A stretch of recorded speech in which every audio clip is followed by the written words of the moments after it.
ಎಲ್ಲರಿಗೂ ನಮಸ್ಕಾರ. ಇವತ್ತು ಗುರುವಾರದ ಮಿನಿ ವ್ಲಾಗನ್ನ ಹಾಕ್ತಾ ಇದ್ದೀನಿ. ವಾರ ಅಂತಿದ್ದಂಗೆ ಮನೇಲಿ ತುಂಬ ಕೆಲಸಗಳೆಲ್ಲ ಇರುತ್ತೆ. ಹಾಗೆ ಮನೆಯವರು ಒಂದು ಕೆಲಸಕ್ಕೆ ಅಂತ ಹೇಳಿ ಹೋಗಿದ್ರು. ಅವ್ರು ಬರೋದ್ರೊಳಗೆ ನಾನು ದೇವ್ರ ದೀಪ ಹಚ್ಚಿ ಮುಗಿಸ್ಬಿಡೋಣ ಅಂತ ಹೇಳಿ ಅಡುಗೆ ಎಲ್ಲ ಪ್ರಿಪೇರ್ ಮಾಡಿಟ್ಟಿದ್ದೀನಿ.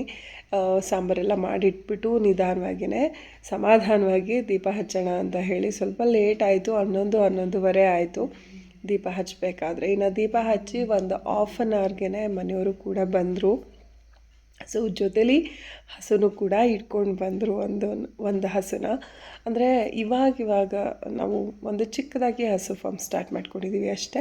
1, 2, 3 ಈ ರೀತಿ ಒಂದೊಂದೇ ಹೆಜ್ಜೆ ಮುಂದಕ್ಕೆ ಹೋಗಬೇಕಲ್ವ. ದಿಢೀರಂತ ನಾವು ಲಕ್ಷಾಂತರ ರೂಪಾಯಿ ಬಂಡವಾಳ ಹಾಕಿ ಅದರಿಂದ ಎಡು ಬಿಟ್ಟು ಸೊ ತುಂಬ ಲಾಸ್ ಮಾಡ್ಕೊಂಡಿರೋರು ಎಷ್ಟೋ ಜನ ಇರ್ತಾರೆ. ಹಾಗೆ ಇದರಿಂದ ತುಂಬ ಇನ್ಕ್ರೀಸ್ ಆಗಿರೋರು ಕೂಡ ಇದ್ದಾರೆ. ನಾನು ಕೂಡ ಒಂದೊಂದೇ ಹಸುಗಳು, ನನಗೆ ಅದೇನೋ ಗೊತ್ತಿಲ್ಲ, ನನಗೆ ಇದ್ದಕ್ಕಿದ್ದಂಗೆ ಆಸೆ ಆಯಿತು. ಕೆಲವೊಂದು ಹಸುಗಳನ್ನ ಮಾಡಿಕೊಂಡು ಹಸು ಫಾರ್ಮ್ ಮಾಡ್ಕೊಂಬಿಡೋಣ ಅಂತ ಹೇಳಿಬಿಟ್ಟು. ಹೇಗಿದ್ದರೂ ಮಾವನ್ನ ನೋಡ್ಕೊಳ್ಳೋದಕ್ಕೆ ನಾವು ಮನೇಲೇ ಇರಬೇಕು.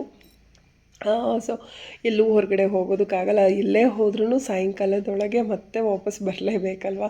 ಹಾಗಾಗಿ ಹಸುಗಳನ್ನೂ ಮಾಡ್ಕೊಂಬಿಡೋಣ ಅಂತ ಹೇಳಿಬಿಟ್ಟು ಸುಮ್ಮನೆ ಮನೆಯಲ್ಲಿ ಫ್ರೀಯಾಗಿ ಕೂತ್ಕೊಳ್ಳೋದಕ್ಕಿಂತ ಏನಾದರೂ ಒಂದು ಕೆಲಸಗಳನ್ನ ಮಾಡ್ಕೊಳ್ಳೋದ್ರಿಂದ ಆರೋಗ್ಯಕ್ಕೂ ಒಳ್ಳೆಯದು. ಹಾಗಾಗಿ ಹಸುಗಳನ್ನ ಒಂದೊಂದೇ ತುಂಬ ಈಗ ಹಸು ಫಾರ್ಮ್ ಅಂತಿದ್ದಂಗೆ ಒಂದು 5-6 ಹಸುಗಳನ್ನ ತೊಗೊಂಡು ಬಂದು ಲಕ್ಷಾಂತರ ರೂಪಾಯಿ ಬಂಡವಾಳ ಹಾಕ್ತಾರೆ ಅಲ್ವಾ. ಆ ರೀತಿ ಎಲ್ಲ ಮಾಡ್ಕೊತಾ ಇಲ್ಲ. ನಾವು ಒಂದೊಂದೇ ಹಸುಗಳನ್ನ ತೊಗೊಂಡು ಬಂದು ಈ ರೀತಿ ಸಾಕ್ತಾಯಿದ್ವಿ. ಸೊ ಇವತ್ತು ಗುರುವಾರ ಒಳ್ಳೆ ದಿನ.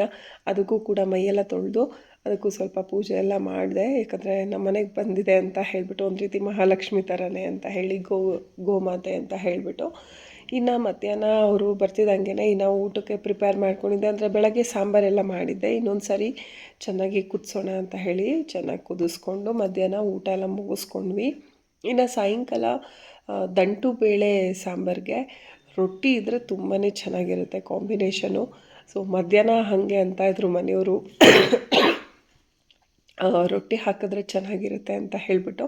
ಹಾಗಾಗಿ ನೈಟು ರೊಟ್ಟಿ ಅಂದರೆ ನಮ್ಮ ಮನೆಯಲ್ಲಿ ಹೇಗೆ ಅಂದರೆ ಆಲ್ಮೋಸ್ಟು ನಾವು ಅನ್ನ ಮುದ್ದೆ ತಿನ್ನೋದು ಕಡಿಮೆ ನೈಟ್ ಟೈಮು. ಈ ರೀತಿ ರೊಟ್ಟಿ ಅಥವಾ ಚಪಾತಿಗಿಂತ ರೊಟ್ಟಿನೇ ಜಾಸ್ತಿ ತಿನ್ನೋದು. ಸೊ ಇವತ್ತಿನ ಒಂದು ಮಿನಿ ಬ್ಲಾಗ್ ಹೀಗಾಗಿತ್ತು.